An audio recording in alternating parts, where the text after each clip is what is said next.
हिन वक्त असां चार धाम यात्रा ते आहियूं। ॾिसो कहिड़ो प्यारो सो माहौल आहे। साम्हूं ॾिसो चेक करो, पहाड़ आहे ऐं हिते असां रोटी पिया खायूं ऐं साम्हूं कृतिका वेठी आहे ऐं ॾिसो रोटी लॻी पई आहे। केतिरो मज़ो पियो अचे दादा?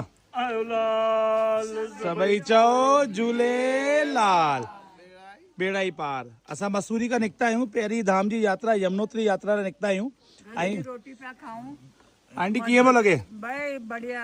इन खां वधीक मज़ो ज़िंदगीअ में कुझु कोन्हे। ऐं दादा असांजे नांदेड़ मां, भैया असांजे बिलासपुर मां, दीदी असांजी छत्तीसगढ़ मां, उड़ीसा संबलपुर मां ऐं सभु असां मिल ऐं असांजी आंटी वई तव्हां अहमदाबाद मां, गुजरात मां। ॾिसो सभु मिली करे मज़े सां असां चार धाम यात्रा पिया करूं ऐं आनंद पियो अचे। घर जहिड़ी रोटी जो हीअ असांजा ॿ भैया वेठा आहिनि, हिननि जे कारण असां वठी आया आहियूं। हिननि जे कारण असांखे घर जहिड़ी रोटी मिले पई।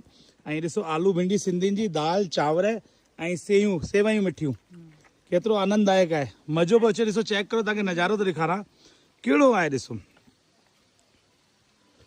केतिरो प्यारो नज़ारो आहे। ऐं जिते असां वेठा आहियूं उनजे ठीकु साम्हूं झरनो पियो वहे, उहो बि तव्हांखे ॾेखारां थो।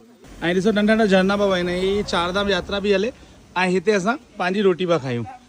केतिरो प्यारो मज़ो। कॾहिं तव्हां चार धाम अचो त ईअं इंजॉय कंदा वञो। जय श्री झूलेलाल।